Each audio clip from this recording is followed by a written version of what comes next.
Yo, so the opinions and views expressed in this podcast are that of our own and the future Bachelor podcast only, and not affiliated with any outside party or entity or anything like that. This fun podcast, though, may include some adult language. Future Bachelor podcast. Why don't we get into what we like to do around here? You know what I'm saying? Because, yeah, it's that time to talk about Bachelorette on our show. Ha ha ha, yes. But before we get talking about the Bachelorette, YouTube, I'm going to need you to go ahead and subscribe, smash that thumbs up button, and hit that notification bell so you can get notified every time we drop new Bachelor content just like this. And if you just did, whoa, boy, huge shout out to you. Ooh-wee, air horns for you. Oh, man, we back. But before we get talking about all that, I need to, shout out to all of our comment crew, and that's the people that leave us comments. And we got the whole Nancy Drew crew back for the new season just in time. Woo! Yeah, I'm just going to give them a round of applause. You know what I'm saying? They keep it so, hot in the comments. We have Chelsea Allen back. She's been kind of gone for the last couple weeks and stuff. So it's cool to have her back in the crew, checking in with us and everything. And of course, we got Catherine Ann, we got Kathleen Kent, Marion SP, and looking forward to seeing who else gets in the comments this season. Let's make this another great season for the growth of the YouTube channel and for the podcast, and getting some more people in the comment crew in our future Bachelor Village we got going on and stuff. I think it's going to be cool because every season, I feel like we grow more and more, and that's like very exciting and stuff. Right. So I'm just happy to be back in the game. So yeah, shout out to you guys. I want to also shout out the podcast. We got the full podcast every week. This is just a chunk of our podcast that we give you where we talk about The Bachelor and Bachelor Nation and stuff. But, we talk about a lot more things are going on right now. I feel like it's been crazy out there in the streets. So a lot of pop culture talk, a lot of what we got going on in our lives, new music, TV shows, movies, whatever is going on. If you want to catch all that, check us out on the full podcast. Available everywhere you listen to podcasts, Spotify, Apple Podcasts, and all those other ones that I don't know why people go to there, but we're there. So check us out. V, with that being said, why don't we just hop right into the show, man? I thought it was a pretty good first episode. I'm not gonna lie, I enjoyed it. I don't know what your feelings are, but Charity's season of The Bachelorette was off to a good start. I found myself being hell yeah by the end of the episode. We'll get to all that, but where do we begin? So, I agree. I feel like Charity really showed who she was, I think, from the jump, which was exciting to see. Also exciting to see is in the beginning where it's mostly her intro and showing when she got chosen and all this stuff. She talked a lot positively about her relationship with Zach and how he opened her back up to wanting to find love, and ultimately how they just weren't the match and everything like that. Yeah, and how I noticed that too. It wasn't obviously it's a breakup, but sometimes lately or in past seasons that in my recollection, it seemed like there was a negative energy towards the person that got them to be the lead of the show for a whole season, and right. And I like the way Charity was classy about it. She made Zach look good, whether or not what your thoughts are of him or last season or whatever. She was he's a great guy, did not work out. But right. I saw that, so that was nice to see. And also another thing to note, Charity's so beautiful that you usually kind of see a little glow up when with a lead starts and stuff. She looks the same. Oh, yeah. She looks the same because she's always been glowed up. She's just naturally beautiful. Yeah. So that was also interesting to see. So so we start off with that intro, and then we get Jesse Palmer in there, talking about how it's going to rain this episode. And that was a weird thing that happens a little bit later in the episode.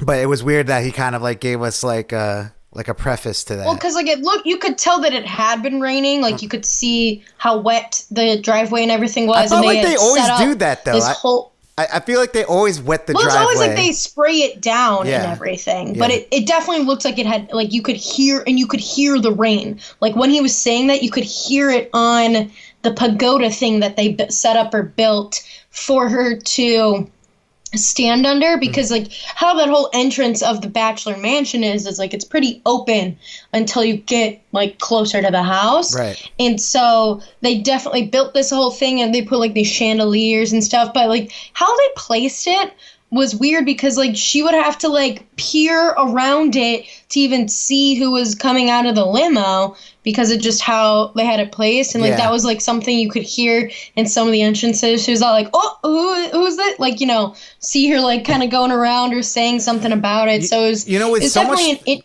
with so much like with productions and stuff, like I feel like you know, I've been on sets and they have everything when it comes to lighting and conditions and stuff. You would think that they would have come up with something for like when it rains, for the sound of it or something, like how to deflect that noise from the microphones or whatever. But yeah, that didn't really happen. But yeah, we get the limos coming in and the guys start showing up. You know, right off the bat, who do we get? Aaron B is the first one out of the limo, which made me think that they would be doing it in alphabetical order, but no. And so he did a coin trick where, you know, he flips this coin and says heads, whatever, I'll do this. And I think from the jump, I think the audience, we all think that this has to be a double, you know, sided coin, because then later in the episode when he gets one of the first kisses or gets a kiss from her, he uses the same coin to be all like, because he brings out a whole piano and whatever, and he's like, you know, tails, you play the piano, heads, you kiss me. And of course he flips a heads again, and which I'm like, this has to be a double-sided coin. Check the coin. I thought the same thing, which I think is pretty clever, but I don't know, man, like don't bust out the piano on the first day. Like it's just too much, you know. I as being a musician myself, like it's just like I'm self-taught, like I play by ear, like that's the same thing I would do. But like, you know, there's nothing worse than someone that like plays piano that like has to run to the piano right when they see it to kind of show off. A lot of people are showing off this episode. I don't know if that's like what you're supposed to be doing, but like, you know, there was a lot of people just kind of showing off. Like you got the dude doing flips, right? Like, you know, in the rain. Yeah, he's doing flips. His name is Chris. He's a professional jumper. Mm-hmm. He holds the record for highest standing jump. So, like, you know, people who do those box jumps and stuff at the gym, he can do, like, one up, like, I don't even know how many feet, but it's insane. And so he's, like, doing all these flipping, flopping, and him and the pro wrestler later are doing, like, a flipping competition practically, and it's just... You know, it's funny. Something I noticed that he said, which was hilarious, was like, I hope, you know, somebody that Wednesday beats my record, like I hope to train him. Why would the person that beats your record want you to train him? Like, you know what I'm saying? Like, yeah, that doesn't make any sense. Yeah, it's like he just beat you. Obviously, he has a better trainer. Sense. He should train you. Anyways, he was fit as hell though. So. Idiot. He's got like Q-tip hair too. Whatever.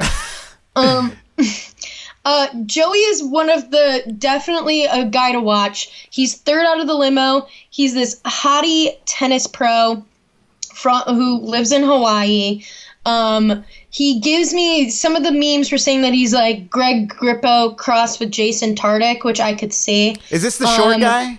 Like the one that was talking? Huh? Was this the guy that was like talking about being short? Like he was like the guy. Yes. So we got ourselves because a short king. There's a lot of tall dudes on this season. They're all like, when they would get out of the limo, it'd be like, like they would just go all the way up, and like some of them were like literally at least 1.5 feet taller than Charity. I have no idea how tall Charity is, but some of them were like literally like her face was level with their nipples, and I was just like, how is this even possible? Yeah. So, you know, what other limo entrances we really stood out to you? Warwick, he seems like a sweet guy. he booked them a flight to, I think, Oxford, Ohio, because his parents met on a flight. I don't really know the significance of where. I don't know if that's where he's from or what. I don't remember seeing that in his little bottom thirds. But another front runner potentially looks like is Brayden. He's a travel nurse. He gets his whole little package of him, being super he's realizing things. He's very much so a Gen Zer. He's 24. For God's sake, his name is Brayden. I'm gonna say a new thing that we do on this show, and that we pick our first impression rose. And not even just judging off of what Charity ends up picking, because obviously we know this guy was my first impression rose, just because he stood out, and I just liked his style, it was something that stood out to me, that I was I like this is not your typical guy. I knew you would like Brayden. How'd you know? Because of his dangly earrings? I just knew that. The earrings definitely, I knew you would like him. I just felt like he gave vibes that you would be into. I think my first impression rose would probably go to Joey, just because I got good vibes, and when then her and Joey talked later in the night, she seemed like she was really trying to cuddle up on him, and he just seemed super nice and comfortable. I don't know. I just liked his vibes a lot. I feel like I'm definitely a Joey stan, maybe. But I think he was definitely up there in who I would give my first impression rose without, knowing. Ironically, it's the white boys with long hair that are kind of standing out. The white boys with the fluffy hair, yeah. So we got our first impression roses out of the way. What else was standing out? I'm trying to think of some more characters in here. We got the dad. What's his name? Spencer. Yeah. Spencer he definitely comes off super awkward, super anxious, super just ever so slightly off. I don't know if it's social anxiety. I don't know if it's other things. I don't know if it was just the fact that he was super anxious to drop the I have a kid bomb. Yeah, I mean, also probably just having a kid, talking to a kid a lot can make you talk weird to adults, I feel like, I think I brought this up on the podcast. I don't think so. Yeah, I don't know. I've brought it up on the podcast before. A lot of times people that, work with kids or, are teachers and stuff tend to kind of talk to, people. Sometimes people like their kids, I don't know. It could. I don't get that vibe at all. And I have so many friends that are teachers. I don't. I mean, it's a single dad. It just you don't know. I don't know what it's like, But also, it felt like it could have been the producers kind of trying to make him be something that he isn't, or. Maybe. Just being super nervous, trying to be funny. He just, seemed shifty and so out of his element. I found myself rooting for him kind of towards the end of the episode, though. So he wasn't coming off the way I think he was supposed to, or I don't know. Yeah, I totally... I more felt bad for him. Yeah. I felt she was definitely he was an underdog by the end of the episode, So that's why I found myself kind of rooting for him. Yeah, he definitely threw Charity's vibe off. You could tell when he approached her, he was just kind of weird and asked her to kick him in the balls, and that because he does karate, and she was all I'm not gonna do that. And he's all I gotta give it up to Charity. God. There was a couple things that she said that a lot I think it was awesome or amazing. I don't know. She was saying the same thing a lot, but the way she was able to react to those awkward moments, I was all right, okay, she can handle people very well in awkward situations. I mean, she is a family and child psychologist, so to me, I think that makes sense. She knows how to do those kind of interactions. Mm-hmm. So definitely makes sense. But other standouts would be Caleb B. He's a cowboy-looking pro wrestler from Orlando. He definitely, I thought he was going to just be a bit like a Waboom kind of dude. Throwback for people. But he actually seemed really genuine and cool. So I'm all right, Yeah, I mean, he ends up lasting longer than some of the other people with more bitty, like, you know, professions as well. But Sean, who looks like in the preview, we'll see more of him. He was the only one that we see that did anything with the fact that her name is Charity and, like, cashed a check to, like, charity for his heart, like, brought a whole big check, like, I'm donating this to charity, and it's, like, it said, like, my heart, like, whatever, which I'm happy that there wasn't more stupid stuff that we saw, I guess. Maybe there could have been related to her name being Charity, but I'm also surprised, you know? Yeah. I don't know why I literally watched it today. Like, I don't know why I can't remember, like, a lot of these. Did they show everyone? Like, it felt like it went by really fast. They definitely, I felt like they did, like, a speed run where they just kept showing, like, her, like, holding whoever's hands, like, and then walking in. Like, I felt like we barely got to see anybody. There is a new pilot, Peter. There's also a Peter who's a pilot. And I felt like we'll call him co-pilot Peter. Co-pilot Pete. I know. He actually has like the new pilot Peter or whatever Instagram, because I think Pilot Pete doesn't have that as his Instagram anymore. So a lot of tall dudes. Everybody's trying to size each other up, literally. And the last entrance is her brother, which Jesse fakes her out, being all like, this person was adamant about coming to see. And of course, like, you could tell her eyes flash, like, she's like, is it my ex? Is it, like, who is it gonna be? So I think she was relieved when she saw it was her brother, who's, like, her best friend. And she obviously has no idea what shenanigans he's about to get into when he walks away. Yeah, this episode was full of okey dokes, you know. Surprise. Okey dokes. So yeah, that was fun to see, because he was definitely a standout last season when they went to hometowns, and you know, he's a sweet guy. They end up putting him in a disguise and setting him up as one of the bartenders, and I don't know, the like, worst disguise. You know, not only the worst disguise, but it's like, why is this guy talking so much? Like, you know, you put him up next to the other bartender that's just serving it up, and he's like being like, I'm trying to read her body language, talking to the people, like, what bartender would be saying that? Yeah, nobody. Right. So yeah, we get him in the house to kind of see, like, what these guys say. You know, kind of just be like an Alexa in there, and be listening to everything that you're saying. Be listening. Always be listening. Yeah.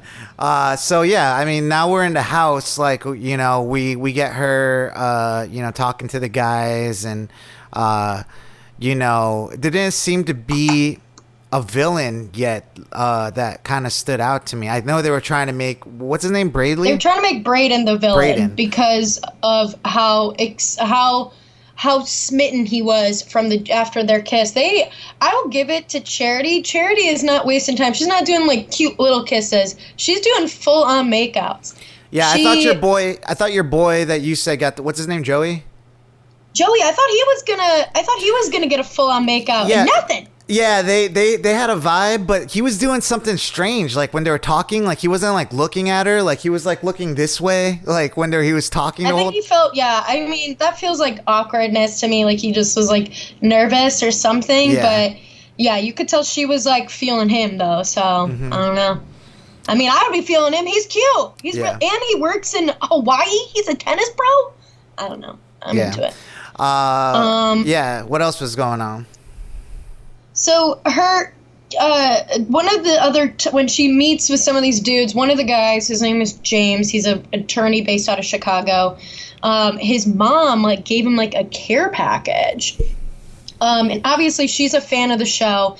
And so she gave this whole little care package where it had this whole letter written pretty much about how she was a fan of Charity and how, you know, she definitely wanted her son and, like, putting a good word in for him. But then also, like, I thought it was sweet that she was like, but, you know, follow your heart, and gifted them some cider and donuts fresh from their orchard in Indiana, which I thought was kind of cute. Yeah, those donuts, those orchard donuts are the best.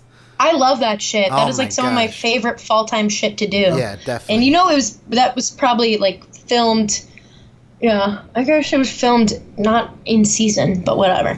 I mean, donuts are always in season. You know what I'm saying? Donuts are always in season. Her first kiss that we see of the night is with Xavier, and that's a steamy kiss. Like, I feel like he definitely is a charmer. He charmed her up and down, and right, smack dab in her lips. So he got one of the steamier kisses of the night. John, who seemed kind of nerdy and sort of nondescript, also got a good little makeout sesh. Like, yeah, I feel like I know. I think he might be not enough about him. Yeah, but I feel like he might be a dark horse. Like, he's good looking. He was charming, like in a cute way. Like, it's. Well, I think he's gonna go far. He's good looking too. Like, Yeah. And then Aaron B did his little heads you kiss me thing. And then Brayden, seals the deal with the kiss as well. And this is when some drama starts because first of all, I want to say he had some swag.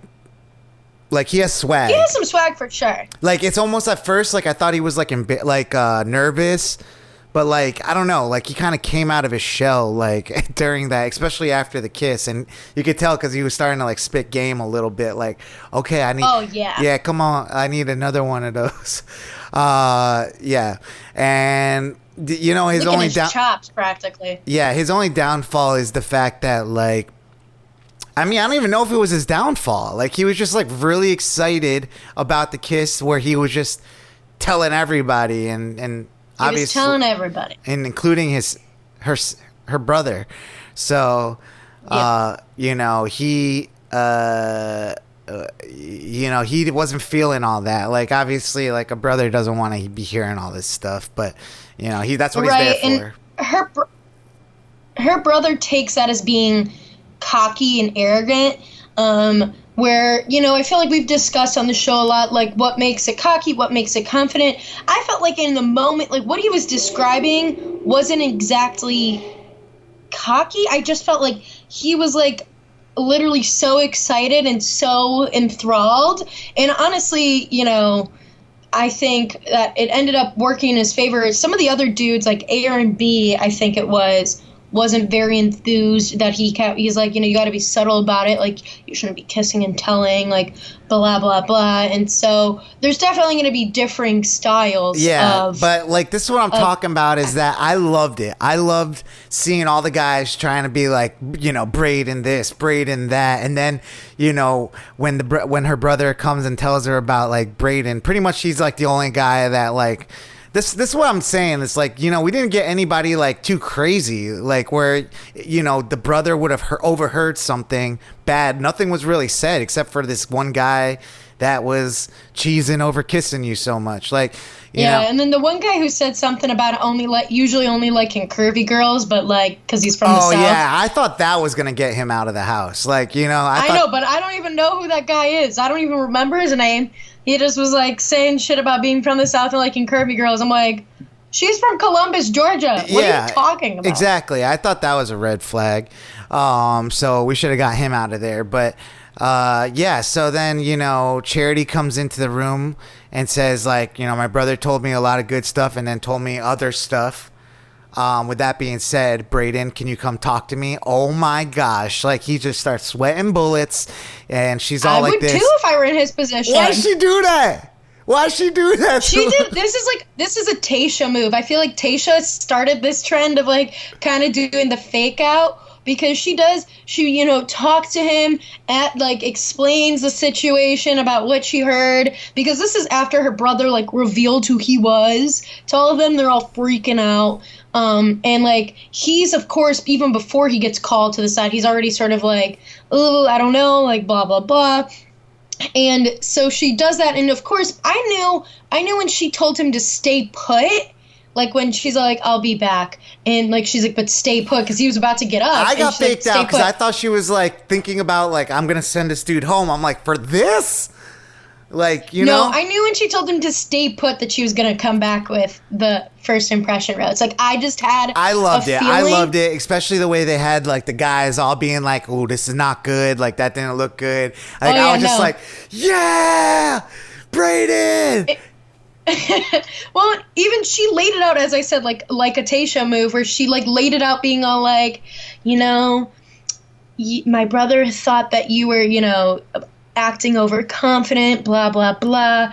But you had every right to. Here's your rose. Yeah, she was like, you know, that's what I want out of a guy, is a guy to be like excited about like me and doesn't care who knows about it and stuff. And the way she said it was so right. Like, you know what I'm saying? Like he was just giddy about it, or at least that's what the way it came off like on TV. So I was just really happy. I was just like, I cannot wait to see him walk back into the room full of guys, and then they have to go sit in the middle. And she's so, oh my gosh, like the faces. And she's like, so I gave him the first impression rose.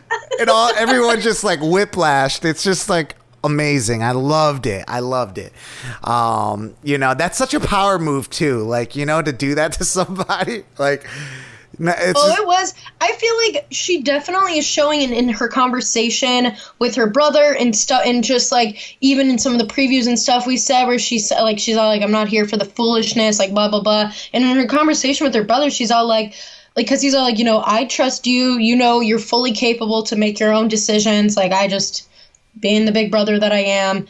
And she's like, don't worry, like, I'll be able to take out the luggage. I'm like, damn, Charity isn't fucking around. Like, I mean, she was saying during the limo entrances that she was all like, bring me my husband. Like, she is here to fucking be in it, and she's not gonna play. Like, I feel like, especially after last season where she kind of got stepped all over, like she was a little doormat, I think she's ready to not settle. She's ready to, you know, show these people that she's not gonna let anybody take advantage of her, because I think, you know, that was like a big thing with her past relationship, is that her trust was taken advantage of and everything like that, the whole cheating.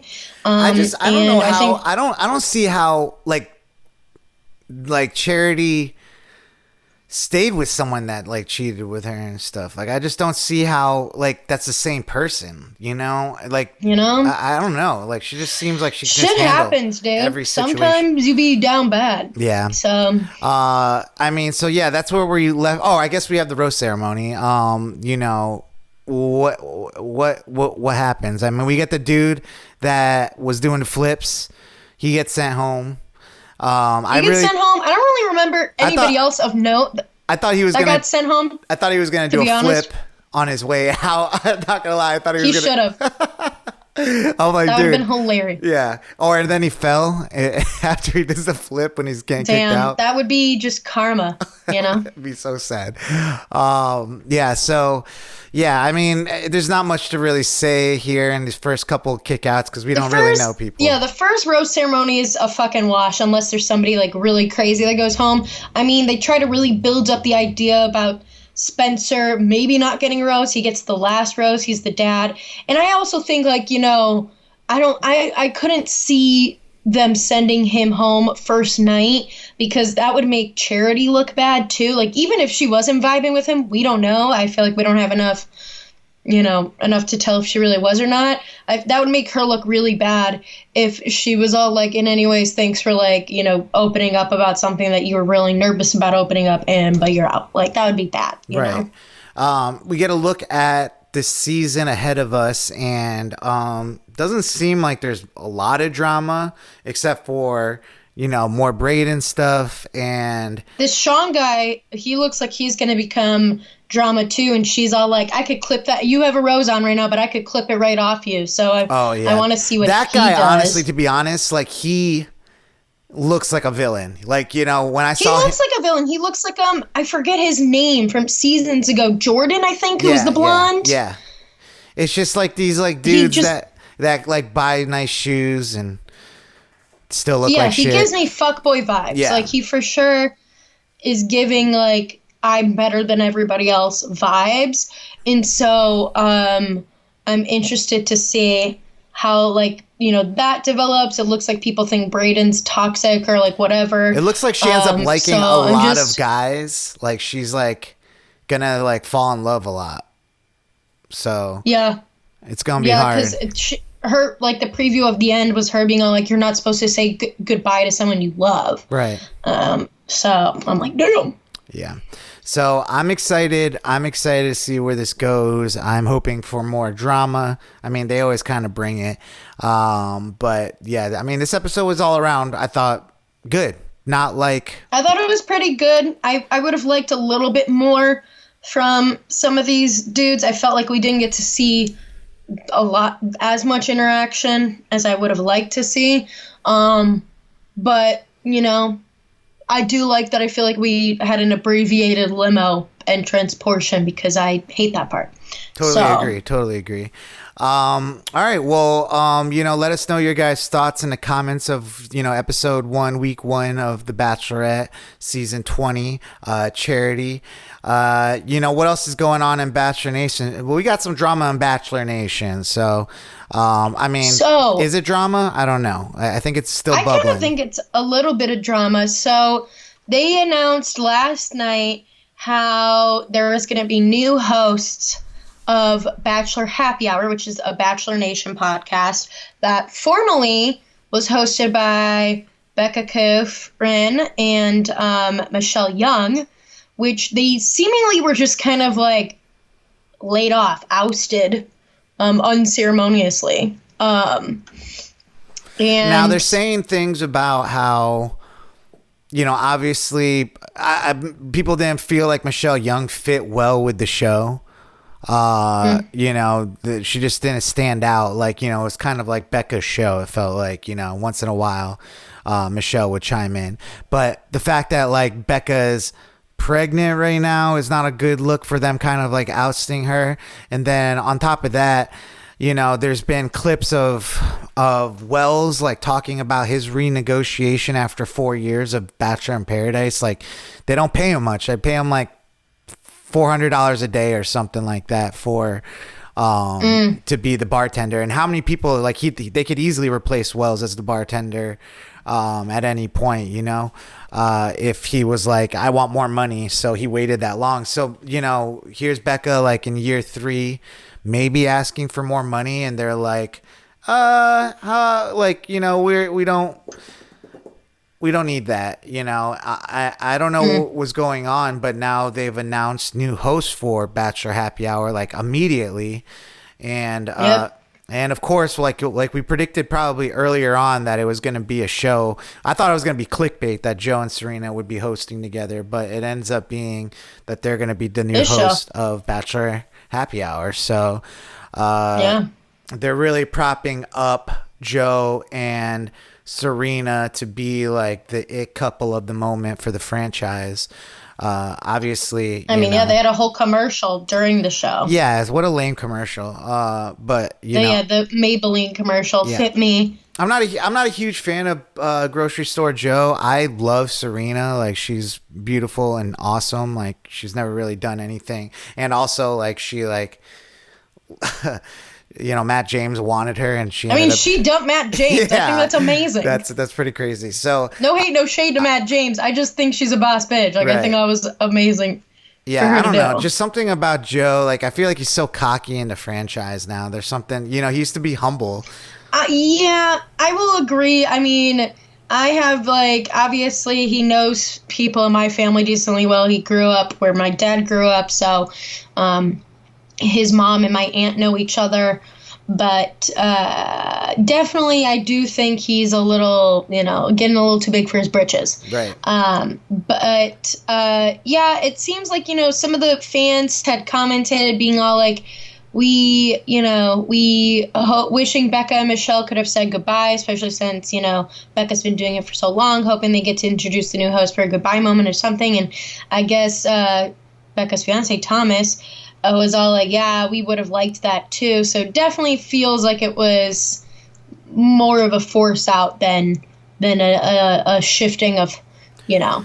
I mean, it definitely just feels like it's like you either play by the company rules or we just, like, you know, don't highlight you. And it's just, obviously Joe is a company man right now. Like, they're propping him up. He's got his own businesses and, you know, his tomato sauce and stuff. And yeah, I mean, there's money to be made there when you're at the top of that stuff, but there's just so many now examples of couples from the franchise that are just unhappy with their involvement in it. Like, you know, you got people straight up just not watching the show anymore in protest of the way they run things, you know?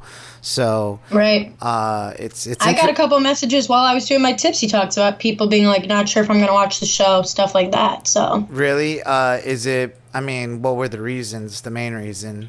Just like because they felt like, you know, they weren't sure if it was going to be worth it. I mean, the later time also, I think, also is for us on the Eastern time zone definitely doesn't help a lot. But I think more of like people are more excited for Bachelor in Paradise or the Golden Bachelor just to see something new and have felt like, you know, the last couple of main lead seasons haven't been amazing. Yeah. I mean, shows like The Bachelor right now are going to thrive because of this writer's strike, you know. So I don't think... reality TV for sure. Yeah, so I don't think, like, hopefully... I mean, I don't think producers are sweating right now what's going on. It's a shifting time for The Bachelor. And it's just hard to go up against a machine like that when they've been doing it for so long, like, you know. And all the support and backing they have, like it's almost like they could do no wrong. It's right. Weird. So yeah, that was like interesting news. You know, so I wanted. Did we want to do a new thing that you wanted to do for this season? MVP and LVP of the week. Yeah, we have the MVP and LVP. I feel bad about saying like least valuable player, but I mean it is what it is. Who's your pick for MVP of the week? I think because I might change my LVP, but MVP of the week I think would have to be. I thought it would be Charity's brother Nehemiah, just because I feel like we could each have a pick. Yeah, I think he definitely came in. You know, I can't blame him for the shitty disguise that they gave him, and even he like sort of made fun of it. But I gotta love like a big brother who wants to, you know, do the most. But like honestly, also he was like, you know, you're fully capable of making your own decisions. I just gotta do it. Like whatever. This like what I said. I just felt like he has a lot of respect for his sister, and I liked that element, you know. I would have to say MVP of the week is Brayden. That was just you can't get any. I mean, not only just because he got, you know, first impression rose, but like you had everybody going against him, and that's when you don't count people out. Like that's just, right. Like it almost felt like everyone was just straight hating, you know, and when that happens, that's usually because like the dude's got something that everyone else doesn't have. He's competition. Yeah, he stands out. So he's my MVP. Who would you pick for LVP? I think I'm going to have to go with Chris, the professional jumper, just because he gives me like, you know, Napolitan, Napoleon, what am I saying? I'm like, oh, pizza. Napoleon complex vibes, just in the idea that like he needs to like do a bit to be relevant, and obviously he was like very much so like let me flip, and like was like his masculinity bit, and it didn't work out for him. So yeah, I was gonna say the Napoleon complex for that for Joey. No, for the guy that's going to get his rose ripped from Charity in the previews. Oh, Sean. Sean, yeah. But I would say my LVP is probably Aaron. Like, he was hating on Brayden. You know, he made like a stank face when he came back with the, you know, first impression rose. And he busted out the piano, and I can't help but like, he like messed up notes and stuff, and Charity almost like made like a ick face. You know, like, and he probably had a double-sided coin. Yeah, I mean that I think I like that. I like that. That's the Harvey Dent. That's the Two-Face bit from Batman. You know, he always had a double face head, so he picked his own look. But Yeah, I mean, I don't know. So we'll have to see. Hopefully, he kind of stands out a little bit more. But what you gonna do? What do you guys think? Who was your most valuable player this week? Who was your least valuable player of the week? Let us know in the comments. What do you think about the switch up with the Bachelor Happy Hour podcast? And they've kind of consolidated all their podcasts to focus on one. And we got Joe and Serena there now. Joe, so quickly to promote the podcast, and obviously that's what you kind of do, but he's friends with Becca. Didn't they do a podcast together at one point where wasn't the three of them, Natasha? Yeah, I'm pretty I don't sure. know. I don't know, but regardless, that's company stuff. And it's a sick world out there sometimes when it comes to playing those company games. But what do you guys think about the first episode of The Bachelorette? Who do you think is your standouts? Just leave it in the comments below. And, very excited to start a new season with y'all. So let's blow up this channel for this new season. Get involved. Woo-hoo. And we want to see you in the comments and getting, into conversation with us. So we'll see you next week with week 2. Future Bachelor Podcast.